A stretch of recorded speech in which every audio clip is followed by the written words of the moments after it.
as a mini revolution, a replica of an all India movement, August Revolution 1942, perhaps the first Indian independence movement. ये जो कथा से कहले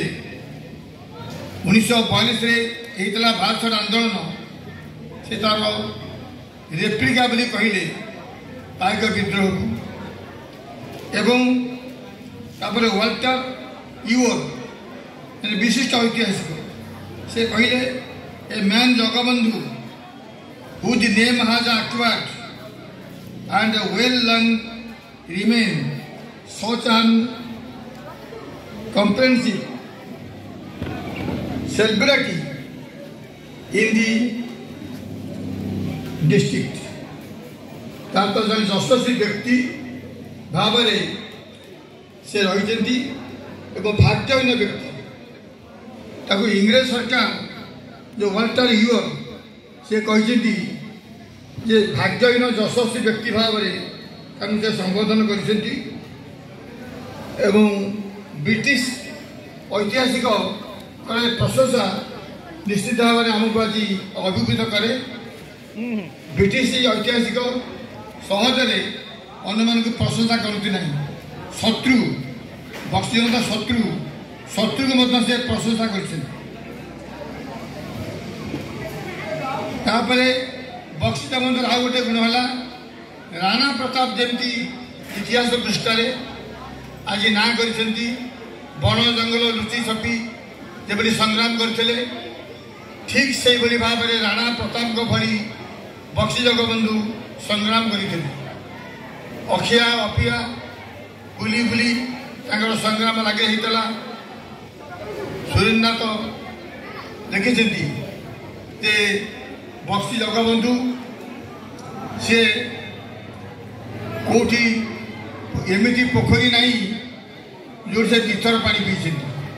एमती गछ नहीं जो से दुईथर शोई तो सारा जीवन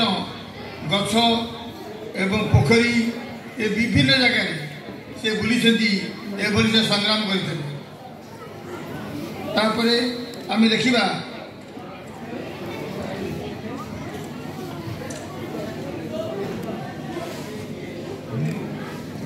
1757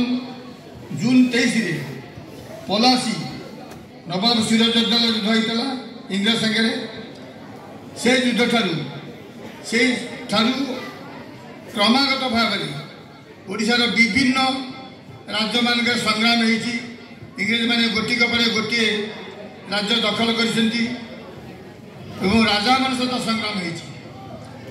खोर्धार जो संग्राम है एटी से राजा मान विरुद्ध प्रथम होता 1803 मसीहा 1804 पूरा खोर्धा दखल को आसला किंतु 1817 बक्सी नेतृत्व में जो संग्राम ये अभूतपूर्व एवं खोर्धा को दखल कर 961तम राज्य ता पूर्व 960 राज्य से दखल कर सारी यही बक्सी जगबंधु जन जोगजन्मा व्यक्ति थे जदियो संग्राम से पराजय ग्रहण कले किंतु ये जो संग्राम करते से आम जोगजन्मा कहूँ दीर्घ 8 वर्ष 1 मास 28 दिन संग्राम होता से लुचिक थे मझे मझे ये कार्यक्रम करते जन्म था 1755 मसीहा जुलाई आमर सेप्टेम्बर मास 20 तारीख एवं से परलोक है 1829 मसीहा जानुआरी 24 आज तारीख तेणु जीवन सदाबले संग्राम जीवन था आम निश्चित भाव आज मन पकेबा।